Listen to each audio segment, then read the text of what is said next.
Today we're going to be using the motion warp presets to create the seamless transition that Cole Bennett does in the POLO G My All music video. Not only am I going to show you all the sauce on the editing side and making sure everything looks seamless in your editing software, but I'm also going to touch on a few things to do practically when you're actually filming and shooting the music video to make it go as best as possible. Before we get too far into the video, I have two announcements. First off, this is the last video that I'm going to be filming in this setup. Bed in the background, and this is my childhood at home. I'm moving out tomorrow actually, so this is gonna be the last video you guys are seeing this perspective. So drop a like for the move out, the setup. There's gonna be a cool office coming, and we're gonna be banging out videos all of 2023. And because it's the holidays, I'm gonna be moving. I'm not gonna be uploading for a week. I'm doing a buy one get one free on my whole entire website. That means if you add 2 packs to your cart, one of them is gonna be free, and you can do that unlimited time. So if you add 6 packs to your cart, 3 of them will be free. If you add 8 packs to the cart, 4 of them will be free. Editing packs are game changers. They save you so much time, help you with creativity, and if you really want to take music video editing seriously in 2023, it's a great investment in yourself and also your business. I'll have the website linked down below. I'm going to be using the motion warp presets and shake sauce in this video, so if you add one of those to the cart, the other one's going to be free.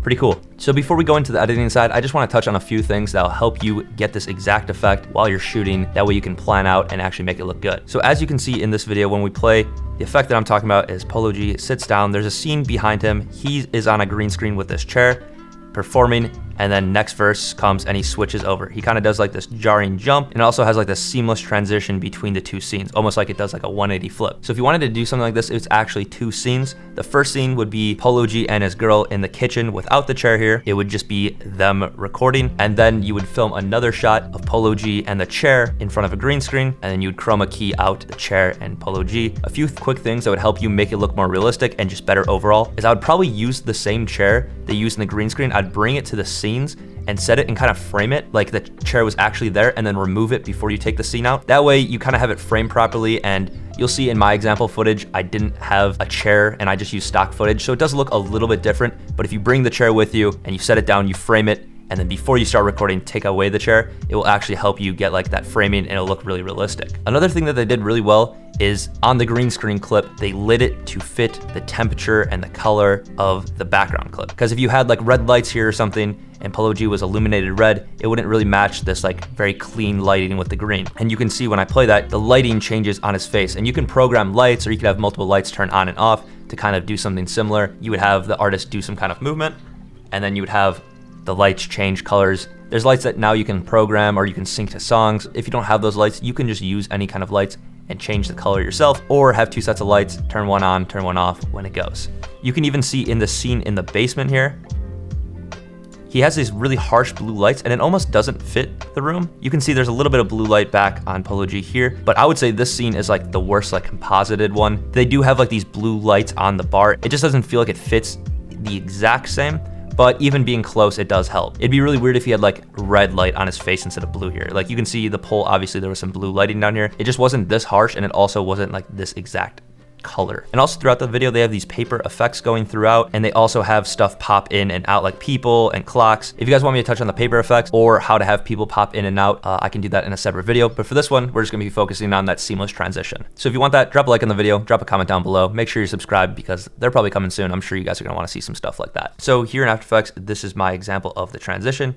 You can see the seamless transition and then a nice kind of impact when POLO G lands. I tried to put my own creative touch and take on the music video that Cole did. You can see if I turn off POLO G, it's literally just the waterfall stock footage with some grain and blur on there. And then on the other one, it's the ocean with some grain and blur on there. And then just adding back in POLO G, there's a transition. So here in a new comp, this is the footage that I'd use. Ideally, we'd have POLO G in front of a green screen, but I just didn't have access to that footage. So we rotoscoped out POLO G and came up with something like this. If you're using a green screen, just use some kind of color key like Ultra key and key out the green. It'll look a lot better than this actually. So I'd recommend if you're doing it, purchase a green screen, light it properly. It'll help you out a lot. So I added in our stock footage, and now we just want to have the transition take place right around where he kind of starts doing this motion. If you have your artist perform and do some kind of motion, it makes it a lot easier to know when to do this transition.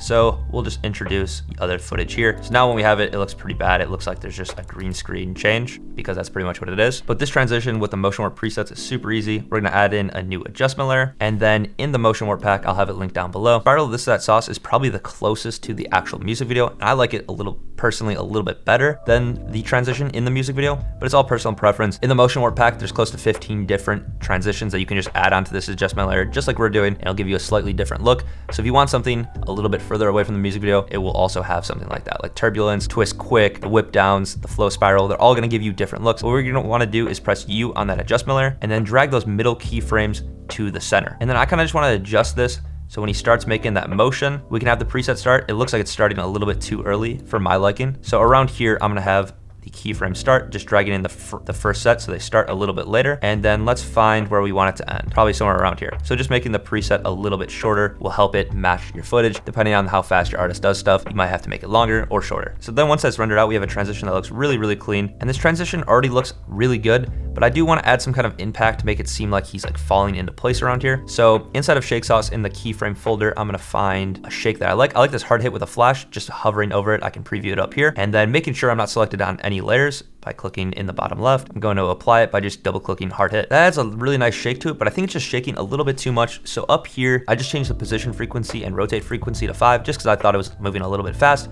I think that looks perfect. And that's pretty much the transition. You could probably leave it here and be good. But if you do want to take it to that next level and kind of just smooth everything out, make it all fit together, I'll show you a few techniques that I use to kind of blend the footage and make the colors look a little bit better and just the footage match a little bit better. So the first thing I would add is some kind of Gaussian blur. You don't have to add this, but for our clip, there's a lot of stuff far in the distance. So I think adding like 15 Gaussian blur or something just to make it look a little bit more blurred is gonna help out a lot. So I'm gonna copy and paste that to our other clip as well. And then something like add grain, just because there's grain on the actual footage here, will help it match a little bit more. We're gonna change it to final output mode and then just do some random preset for right now. I'm gonna click monochromatic.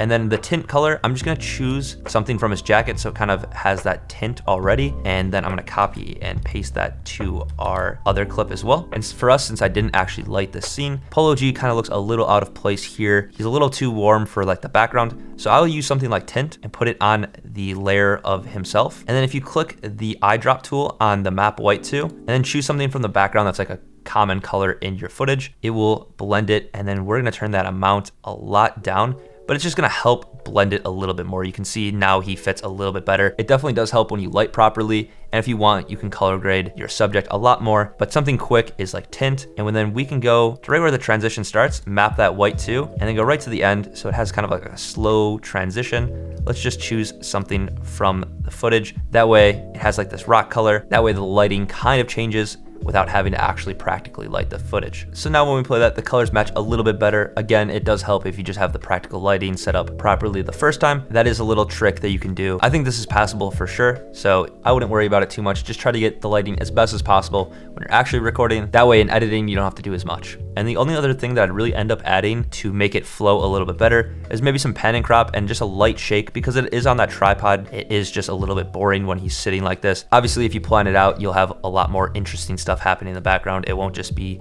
waves crashing and a waterfall, but adding a little bit of light shake from Shake Sauce, the XY light. And then also on that XY shake light, I'm just gonna keyframe the scale from like 110 and we'll go to the end and just go to 100. If I was doing an actual video, I'd probably scale in to certain areas to focus on the background a little bit more, but just for sake, I'll show you kind of what that can look like with a little bit of scale. And then with that slight zoom out and a light shake, you can see how it just adds a little bit more fluidity to the video. I think those little things help out a lot to make the video feel a little bit more whole. So that's why I go and spend the extra time to add it. But yeah, hopefully you guys enjoyed this video. This is the last video in this setup, so next time you will be seeing me, I will not be sitting here, but in a different spot. Also on my website right now, the holiday sale is going on, so everything is buy one, get one free. So add as many packs as you want to the cart and half of them will be free. For example, if you added 6 packs to your cart, 3 of them will be free. So take this opportunity, make your videos more professional, save yourself some time, and unleash some creativity. I use the motion warp presets in this video and also Shake Sauce. Those are some 2 really good go-tos that I use a lot. But yeah, that's all I got for you guys in this one. Peace.